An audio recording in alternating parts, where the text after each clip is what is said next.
What's going on, YouTube? It's your boy, Gumbo the Cat. Well, it's a girl. It's your girl, Gumbo the Cat, and she's here to give you a GYLFI Sigurdsson player review. What's going on, YouTube? It's your boy, One Star Weakfoot, and we're back for another player review. This is episode number 2 of the day, if I could just drop it before midnight, so hopefully I do. But anyways, we're here to review this 87 rated, I believe it's his 3rd inform GYLFI Sigurdsson card, and it might not look like the most meta card, I'm not gonna lie to you, because he does have 68 pace, but we're going to use him anyway because we're Everton fans. We're going to do this. We're going to rock with him in Division 1. Smash the like button. Smash the subscribe button if you want to see more content like this. And yeah. So, he's 6'1". He has high work rates. He has 4-star weak foot with 3-star skill moves. I played 5 games in Division 1 with him. I got 2 goals and I got 1 assist. And when you look at his stats a little bit closer, a couple of things are going to stand out at you, all right? So number 1, his pace is garbage, all right? 68 pace is not exactly what you want at this stage of FIFA. So I did go ahead and throw a Catalyst chem style on him to max out his pace as much as I possibly could. So theoretically, he has 78 pace in game.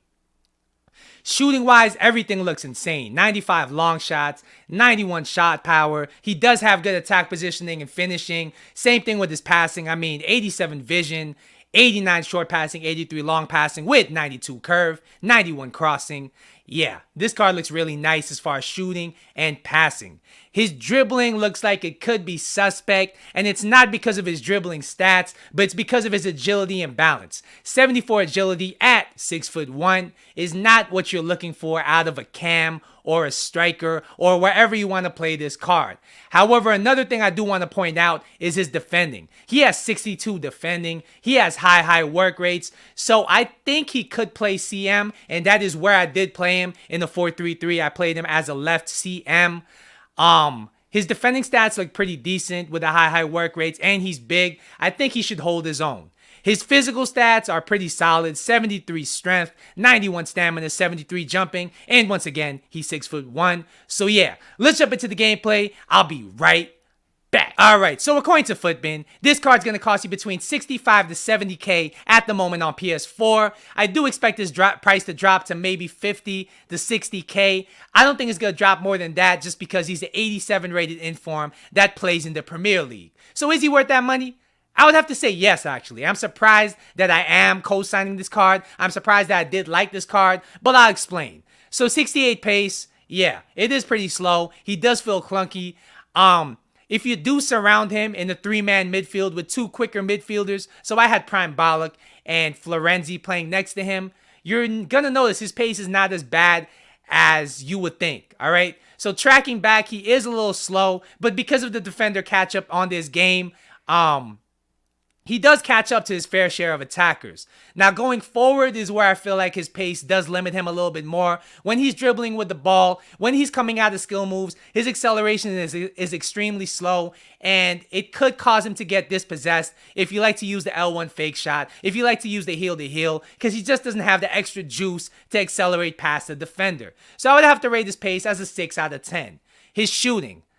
Oh my, his shooting is actually really good. He has a powerful shot on him.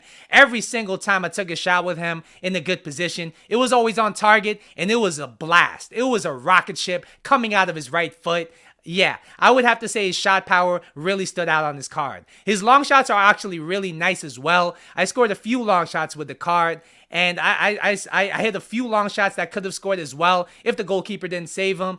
So overall, I would have to rate his shooting at 8.5 out of 10. I think if you get him into a good position, he's a very reliable finisher, especially outside the box. So now we're going to talk about his passing. So his passing was very nice. All his passes had a nice weight to them.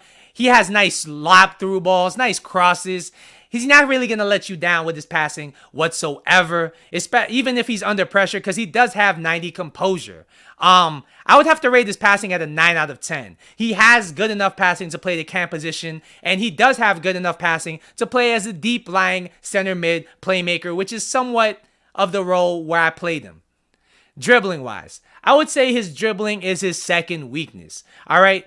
So he does have a good control of the ball when you're not sprinting with him. He does have a good control of the ball when you're shielding with him. But as far as trying to turn defenders, he's very clunky.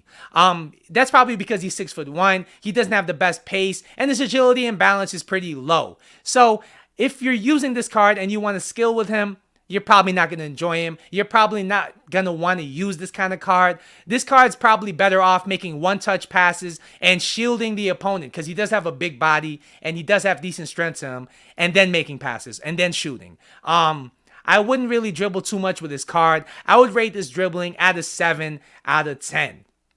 His defending. And I do have to talk about his defending because his defending was actually really, really good. I was really surprised at his defending. Have you ever played FIFA and you're playing against somebody who uses De Bruyne or who uses Firmino at CM and you're surprised at how many tackles they get in, at how many interceptions they get in? That's exactly what it felt like to play the Sigurdsson card at CM. Because he has the high work rates, he does track up and down the pitch, and he gets in a lot of interceptions. He gets in a lot of tackles. I was really surprised how much of a bully he was defensively, because his strength at 73 doesn't really indicate that he's going to be bullying people on the pitch, but that's exactly what he did. Maybe it's because he's 6'1", maybe it's because of his body type, but he did have a really nice tackle to him. He did have a lot of interceptions that I didn't really expect him to make. So I would have to rate his defending at a 7 to 7.5 out of 10. I can't believe I'm saying this, but I think one of my favorite parts about this card was the defending. His physical. I would say his physical is really good, actually, all right? So strength-wise, 73 strength gives him just enough strength to really hold his own because he's 6'1". He's really good at shielding the ball. He's really good at knocking people off the ball. One of his best attributes is that he has 91 stamina, so he does tend to last all game. If you go into extra time, he might get tired depending on how much you sprint with him because he does have the high work rates, and high work rate players tend to get tired faster than other kinds of players. His jumping is pretty decent. He didn't really win many headers for me, but he did put up a battle, and I didn't really lob many balls to him to really test it out anyway. So what would I rate this card out of 10? I would have to say this card is a 8 out of 10. He's not the most meta card, and that's pretty much down to the fact that he's a little slow, a little clunky, but everything else about this card is actually really nice. His shooting is really nice, his passing is really nice, his defending is surprisingly good, and his physical stats do not let him down. If he's somebody that fits your playstyle, meaning that you don't like to dribble too much with your midfielders, you like to one-touch pass, you like to shoot long shots, you like to make long passes out of the midfield, then this Sigurdsson card really might suit you, and I think you really should give him a shot. As far as value for money, I think he's not a bad value for money because he's not really going to depreciate much since he is an 87 rated inform, and I don't really think his value is going to plummet at all when Team of the Season comes out. Alright, so I'm going to go ahead and compare this card to not informed Kevin De Bruyne to really give you an idea of what kind of card this is and what it brings to your team. So pace-wise, you guys already know De Bruyne's going to beat him 10 times out of 10 for pace. It's actually not as huge of a difference as you would think in-game because I don't think De Bruyne feels very fast in-game either, but he does feel faster in Sigurdsson, so I do got to give him a nod there. As far as shooting, surprisingly, Sigurdsson has a much better shot in my opinion than De Bruyne does, and that's because this Sigurdsson card has got multiple informs already, so his shooting has gotten a pretty big boost. I don't think De Bruyne is a bad shooter at all. I think both of them are really good at long shots, but inside the box and as far as shot power and attack positioning go, I do prefer the Sigurdsson's card, so I gotta give him the nod there. Passing wise, I gotta say it's dead even, alright?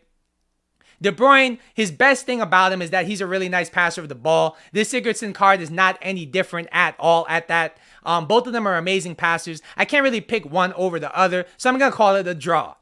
Dribbling-wise, I got to go Kevin De Bruyne here, all right? Both of them aren't the best dribblers of the ball. Both of them can feel a little clunky, but I would rather dribble around with De Bruyne than I would with Sigurdsson, and that's just because Sigurdsson's a little bit bigger, a little bit more clunky, and it's harder to skill with him. And De Bruyne has the 4-star skills. So, De Bruyne's going to win this battle 10 times out of 10. He's going to get the dribbling category. Defending-wise, I actually got to say Sigurdsson's better. That's really down to the fact that he's 6'1". He has some strength. He has a nice tackle to him. And these are all things that De Bruyne has, but he's just not at the level as far as far as being physical that Sigurdsson is. So Sigurdsson's going to win the defensive category. Physical wise, I got to go Sigurdsson again. He does last a little bit longer than De Bruyne does. He does have more strength. And he does have more jumping. He's a better aerial threat than De Bruyne is. So you can't really make an argument for De Bruyne here. I got to go Sigurdsson there as well. So who's the better player? I would say if you're going to play a midfielder that you want to dribble a little bit more with, if you're going to play this midfielder at cam, and if 4-star skills are a necessity for you, then you got to go with De Bruyne. However, if you want a midfielder that's more physical, that can knock people off the ball, that could shield the ball a little bit more, and that could finish, you're going to go Sigurdsson here. I really thought that Sigurdsson was not going to win this battle, but when I broke it down stat by stat, I got to say they're very similar in terms of quality, and it really just depends on what you're looking for on your team. So yeah, that's going to be my GYLFI Sigurdsson review. Hopefully you guys enjoyed it. Once again, don't forget to like and subscribe. I'll be back with a rewards video tomorrow morning, but until then, later.